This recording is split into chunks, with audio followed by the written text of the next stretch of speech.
Okay. So I'm pulling up YouTube now, and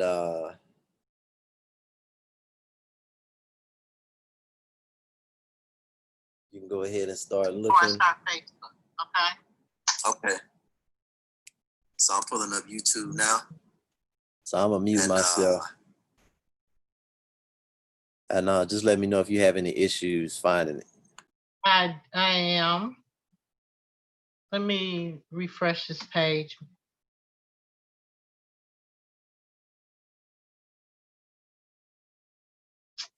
Okay, I see the live now page. And I see just your name. I don't see my picture.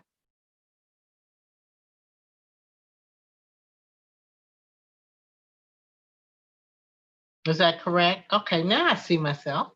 Wonderful. So I'm going to start Facebook. We can start building our audience there. For all of you who are watching on YouTube, I am online.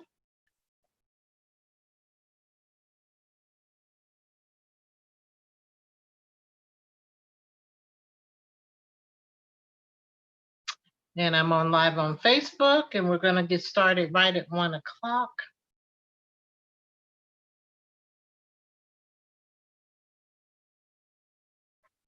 Wow, I've got 5 of you on Facebook already.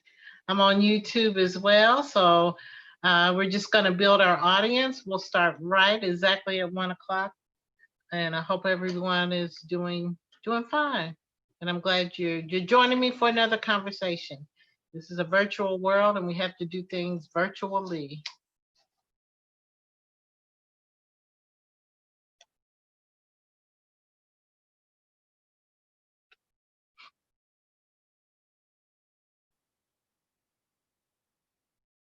Hello, Mr. McDaniel.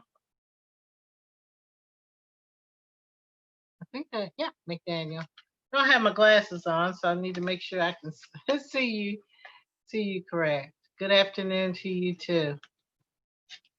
It is hot out there, and I think it's starting in here a little bit, getting warm. We will make it through.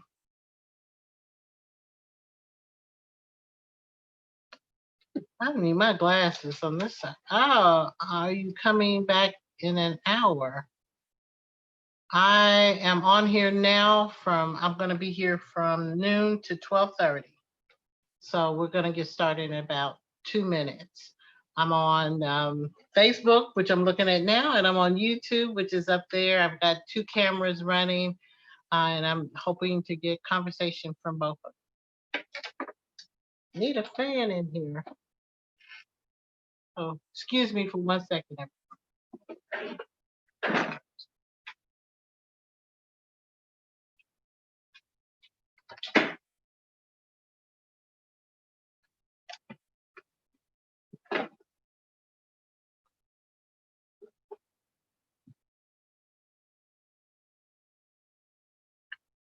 Okay, we'll wait a couple minutes until we get our audience. Well, actually, we got about 1 more minute to go, and then we'll get started.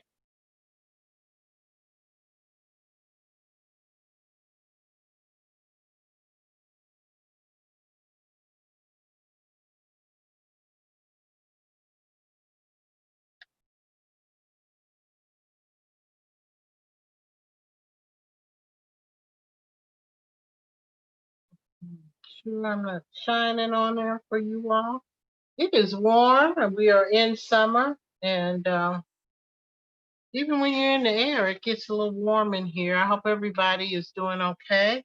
It is 11, well, it's 12 o'clock, right on the dot, and I want to thank you all for joining me. You know I like to get started because I always have something else on my schedule, but this is Felicia Moore. Thank you for joining me for another Conversations with the Council President. What we're doing this dually, so if it doesn't look like I'm looking directly at you, I'm going to try to go through both. I've got 2 cameras going. We're doing it on Facebook Live. And then some people say, hey, I don't have Facebook Live. How can I join in on the conversation? And so we decided that we will do it on Facebook Live, but we would also do it through my YouTube channel.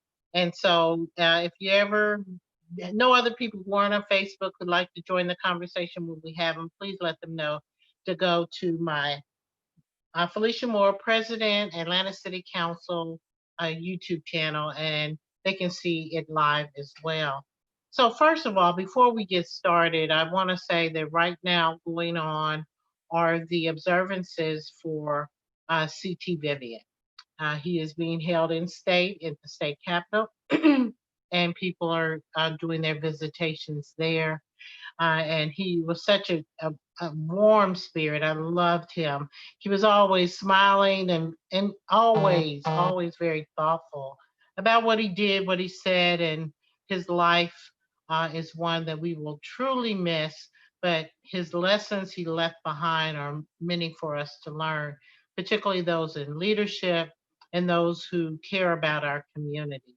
So I just wanted to pause for a moment to let us all know that we are at this moment observing his life. And then, of course, we will be getting um, the observance schedule for um, our warrior, our good troublemaker, John Lewis. But right now, we're going to focus on CT Vivian. So this is a conversation that we have with Council President, and what I do. Usually I have some things to talk about, but these last few ones I've been letting you all lead the discussion. So I'm going to see if I have any questions now. Oh, thank you. I think I need to put my glasses on so I can actually not struggle trying to see this. Oh, thank you, Miss Kim, for your kind words. Um, and also my staff is putting up information as well, things that have been posted, um, and conversations that we've had. Um, as many of you may know, just as an update, telling you all have any specific questions, and I think I do have a question on YouTube.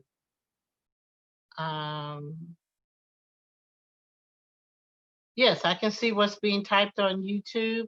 So if you have a question for me there, just put it there. I will read it out loud and I'll attempt to answer it. But I do want to let everybody know that the city council, their committees and council meetings are on recess for the next 2 weeks. So there will be no meetings. If you know that I post all of the meeting dates and times. If something pops up, I'll let you know. If something pops up, I'll let you know about it, but we will be going back in session on August the 3rd, which is our full council meeting. And so that's when we will um, convene. On YouTube, someone asked me, what are my thoughts on universal basic income? And I really haven't done, and I like to really be knowledgeable about what I speak about. I know generally what it is. I think, of course, with everything, you have to consider, where is the money coming from and how is it going to be funded? So maybe next time I will do a little research on universal basic income and be able to give you more insight on that. But right now everybody's struggling, and certainly any income people can get, particularly those that are being impacted by COVID, are I say go for it. The question always is, how do you pay for it? Can I give an update on masks? So right now, hey Pam, right now, the city of Atlanta is encouraging everyone to wear masks. There is, of course, as you know, a lawsuit that was filed by the governor against the mayor, the council president, and all members of council related to that mandate. And so the real update will be when the courts meet and they make some sort of decision as to whether we can mandate wearing a mask here in the city of Atlanta. So I just encourage everybody to be smart for yourself and to wear it. Thank you.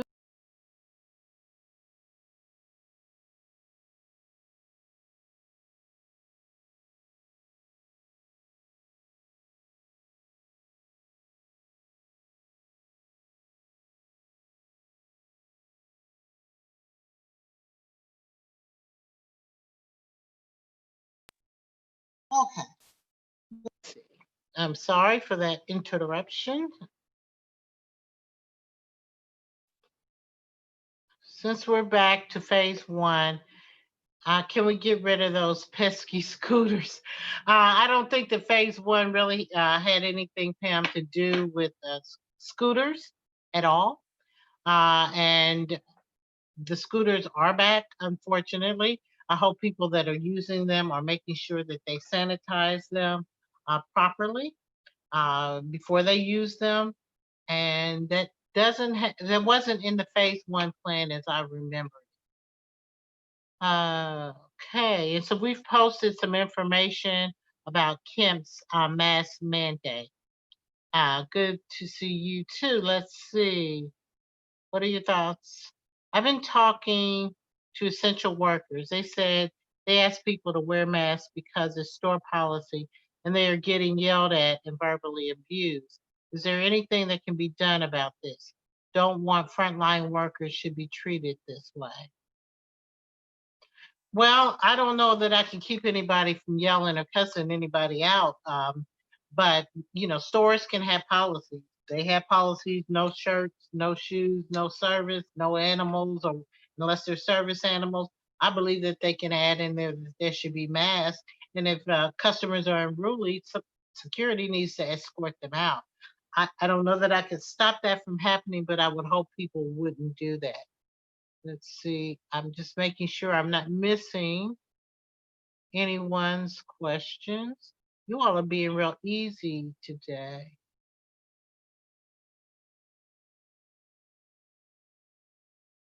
Okay.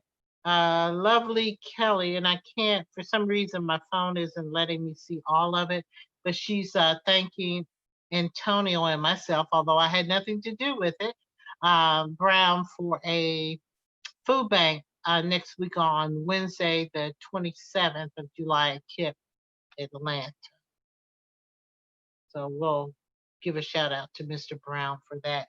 So I do want to talk about one thing. I'm surprised that it hasn't come up in this issue, and I put out a statement around it, and that's related to the water sales that have been taking place across our city.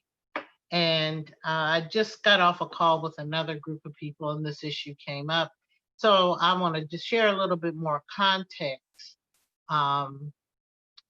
to what I posted in terms of what I think should happen, as well as what's going on currently. And what I share with this other group is we got to start with the foundation of it. But I know that the sales of water is just a symptom of a greater issue. So what's the greater issue? And most of you may be aware, Bloomberg did a study, and they talked about how the city of Atlanta was the #1 for income inequality. And we have a lot of other issues. So this isn't the Chamber of Commerce speak. We always speak about how great the city is and all the great things that we have, but we don't talk about our challenges.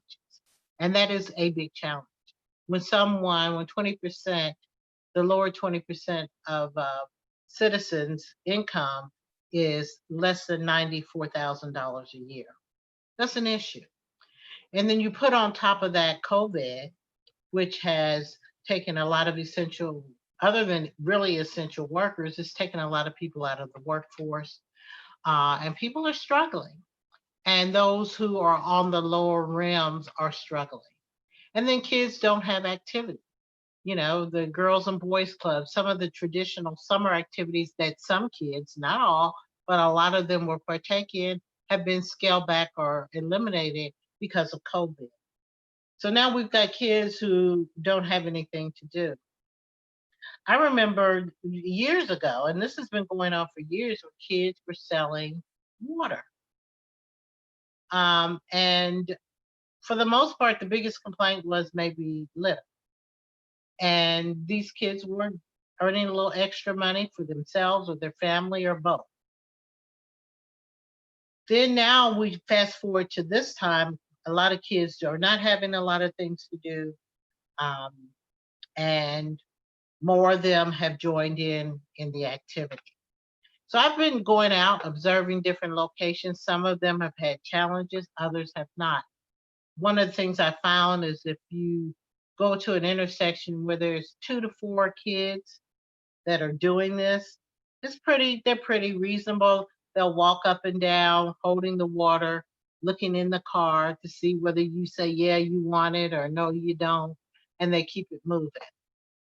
But there are locations now where you are running up on them where there are 10 or more kids. That's where I'm finding that there's been trouble. And I posted some videos that I had heard about the activity. I just hadn't seen them do it. But that has been occurring. Unfortunately, there's a whole lot of other activities that are taking place with this that are either going to put the kids at harm or the kids are going to harm people. And some people have been harmed. And so simultaneous to that, there's some efforts that are going on in City Hall. And my position on this has been posted, and it's 3 prongs. One, to ask the mayor to issue an executive order that would immediately put out there that this activity needs to stop. 2, to ask the people who are working on the task force that the mayor has put together to come up with other ways of dealing with this, that they would consider alternatives to this behavior, and whatever alternatives they come up with for kids to make money, because I think kids want to make money. They don't just want to make flower pots and nice pictures. They want programs to help them make money, but that they find other alternatives to do that except for selling water. I think someone said it best, our kids are better than this, and that we would, the best that we can come up with, and I know they came up with this, is selling water on the corners, because there's a lot of safety issues with it. And then third was for people to consider not contributing to the behavior by buying water on these corners. So that's kind of the 3 things that I put out there. Hopefully, we will see some of these things happen, or either someone's going to get hurt, and we don't want that to happen either in the city. So let me see. City leaders, okay, that's me. Let me make sure I'm not missing any comments, because before you know it, we're about halfway through. I will be done, and I will not have answered. No, Ms. Matthews, they have not put out the arrangements for John Lewis yet. Water sales is a big issue. We need to find something to replace this. Almost the same. Okay, yeah. And they were cleaning windows. Yeah, and I put up my position. And let's see, on YouTube.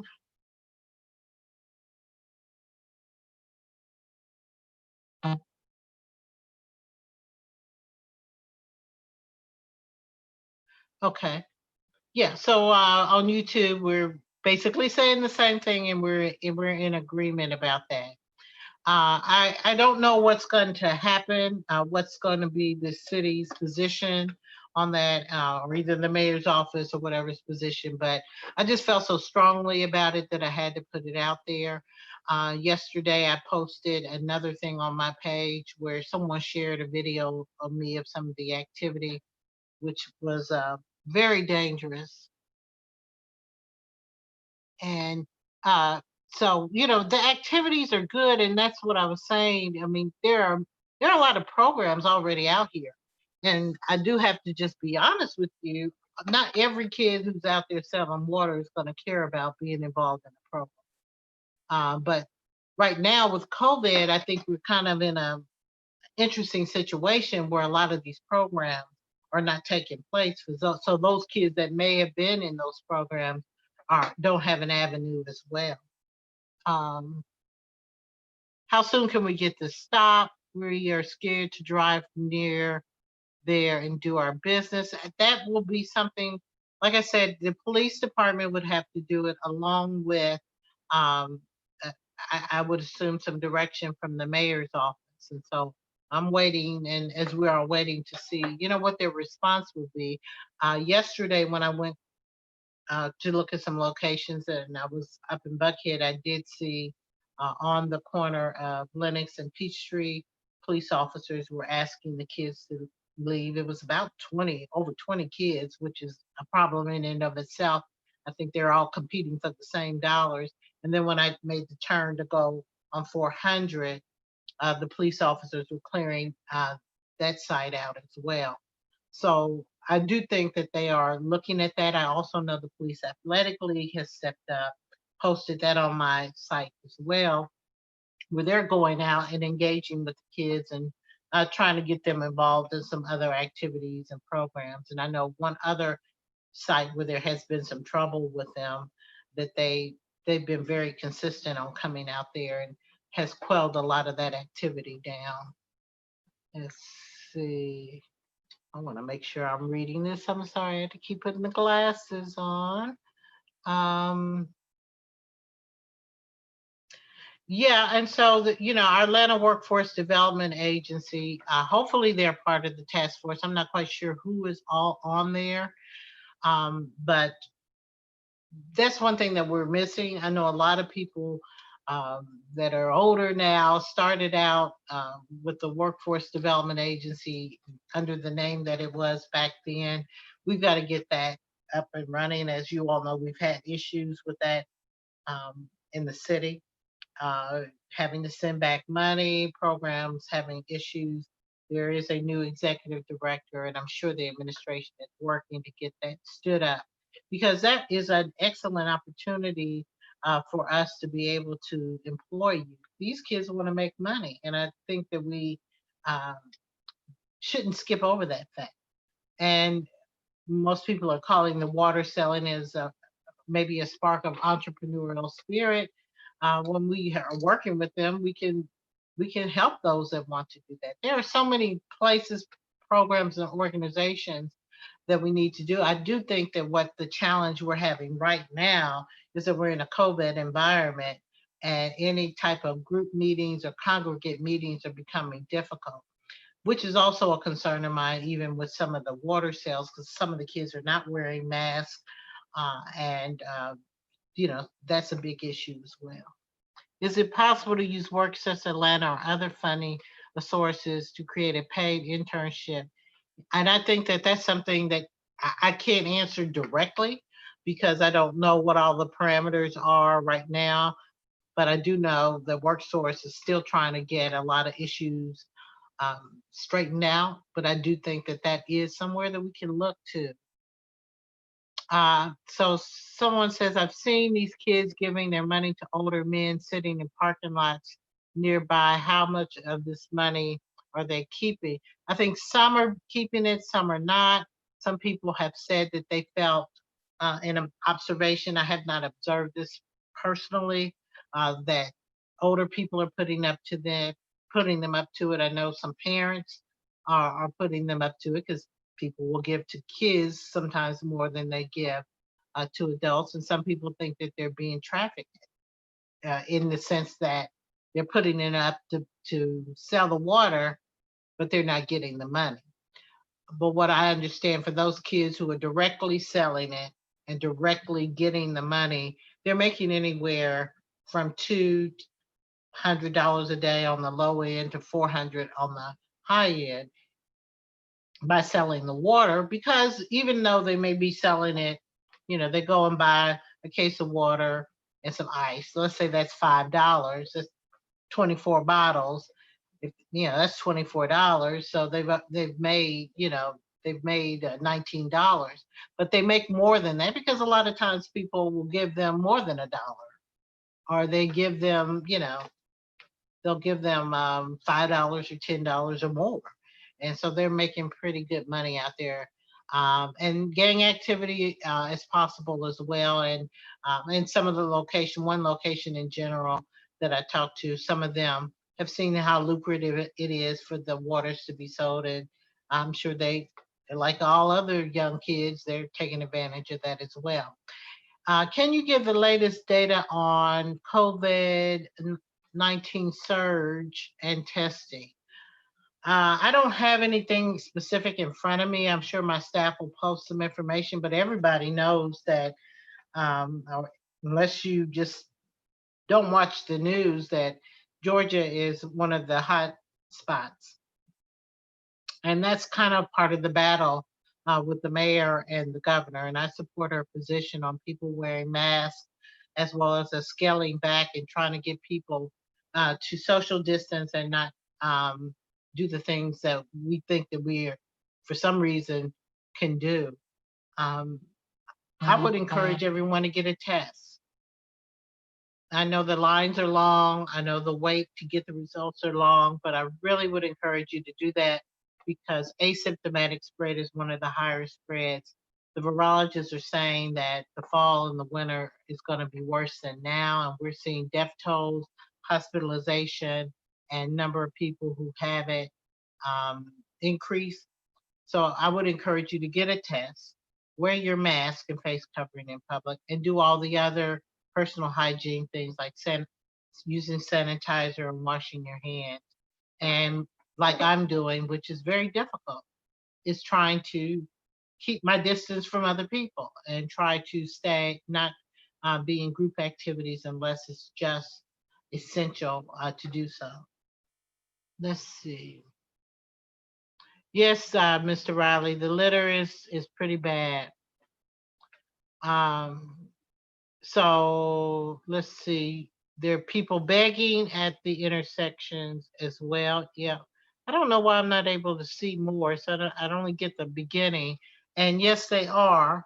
I think people don't like seeing people begging there, but for the most part, I haven't received complaints about them because on the interstate because they haven't been doing some of the things that the kids are doing, but all of this stuff going on in the intersection, yes. And they are, Mr. Franklin, on the intersections and ramps, off ramps. I've even seen them on the on ramps to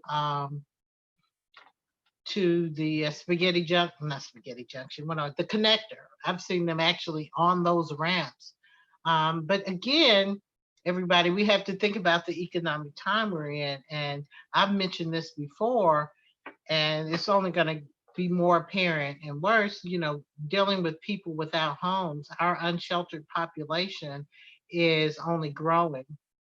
We have a stand down order right now for asking them to move because of COVID. But we're seeing more and more tent cities and more people living outside. The other rub to that is, where are you going to house them? I don't just believe in just disrupting people and shuffling them around just to look good. If you're not going to give them an alternative of a place to go to, they're just going to pitch their tent somewhere else, and then we're going to be moving them again. So this is a cycle. You're asking, can the governor help? If not, why? I'm not sure exactly what the governor's help you're asking for on. But surely the state of Georgia can help us with a lot of funding for things that we may need to do. Um, I'm not sure exactly which specific issue you're referring to that we may need the governor's help on. Sorry, I'm got all these things. I'm okay. I'm gonna get to YouTube. Give me 1 second. Let me make sure I'm answering their questions. Let's see. So we talked about that. Water sales. Someone is saying don't bring in the police to push teenagers off the street. And I don't know what else we're going to do. The police would probably, at this point, this is what I wish we did have an alternative source of law enforcement, but that is going to probably be it. There are instances where some of these kids and teenagers are armed, and it may be dangerous to send just anybody to try to break them up. And see, thank you for your questions. Okay, So let's see, let me go back over here and make sure I got everybody. We have Ms. Smith says we have a new tent city of the homeless in the old Fourth Ward. What can we do? Um, I guess my question is, what do you want to have done? I think I mentioned that earlier. In this COVID environment, I understand that people have been asked, the police and law enforcement has been asked to stand down on moving or displacing people who are not sheltered. And the reason for that is if they come in on that tent city in 044 and move, throw away all their belongings and move them out, where are they going? And where do we have for them to go? And they're just going to, they're not going away because you moved their tent city. So they're going to set it back up again and have to start all over again. It's a very difficult situation. And that's why I said a lot of times in the city, we don't want to deal with the fundamental issues. We want to deal with, like, the kids are selling water on the street. But it's really about some of the things I talked about earlier, which is a heavy lift and a lot of work when we talk about income inequality, poverty, and lack of resources and race. We don't want to deal with those issues. The homeless issue is the same thing. Nobody wants to see the tents or see them on the street. However, if someone was to say, let me put a homeless, a shelter for the homeless or housing for the homeless in most neighborhoods in the city of Atlanta, the first thing you're going to get is pushback from the neighbors. People don't want it. They want something done, but they don't want it done in their backyard. And that's where we run into the issue. Everybody wants homeless off the street, but we can't find locations and places where it's acceptable for them to have a place to go. So we're going to have to grapple with all these things because, what we want has to be able to match up with our ability to sacrifice to get what we need to have it done. Let's see. Let me make sure I'm seeing everything. I think I did. Okay, let me make sure over here. So on YouTube, it's saying other people are using empty hotels that are not making money anyway to house homeless. And we're doing that in the city of Atlanta. During this COVID situation, the city of Atlanta, in conjunction with the state, what has happened is there are 2 hotels that are being used. One is being used for people who are COVID positive, that are staying while they are recovering or need to be in isolation. And another hotel is being used for homeless that are very vulnerable to maybe catching COVID, who are seniors or who have underlying conditions. And I believe both of those hotels have been extended because we are still dealing with the COVID situation. Mr. McDaniel said maybe we should look at how other states handle homeless issue for answers. Yes, we've been looking. I mean, best practices are all over, and I've made some suggestions, and I'm sure other people have them as well. But to do whatever we want to do, one has to be funding, and 2 has to be, I think here our big heavy lift is neighborhoods and communities being willing to allow these facilities to be in their neighborhood. That has the not in my backyard has really even stifled people from attempting to open facilities. We're going to get to a tipping point where that is not we're going to just have to go over neighborhood objections because we can't just keep destroying homeless encampments and moving people. We stopped arresting homeless people for being homeless and putting them in the jail. And so we're not sweeping them off the street and sweeping them into the city jail. The city jail could be used for that and other reasons. I don't know what it's going to ultimately be. You asked me the question about the jail. The city council has to get the recommendations from the mayor and make a policy decision on how we move forward with the jail, whether we keep it open, whether we close it, or how we fund and morph it into something different. So all of those are discussions that we need to do. So anyway, I have gone a minute over. I appreciate the questions. I'm sorry for the back and forth, but we're trying to make sure that we get the YouTube audience. Hello, I'm looking at you now. The YouTube audience involved as well as the Facebook audience involved. Thank you for joining a Conversations with the Council President. We will continue to stay connected. Always reach out to me. I try to respond. My email is will be listed here, fmoore@atlantaga.gov. We try to respond as soon as possible. Our phone number is 404-330-6052. We return our calls. You can reach out to me through this page, Felicia Moore, Atlanta City Council President. If you haven't liked it, please do. We're getting people that like it so that you can get notices and information that I share out as well. And I'm on Instagram, Twitter, and the YouTube channel. So everybody, please, please wear your mask when you're out. Save yourself and others and stay safe. Take care. Everybody, have a good afternoon.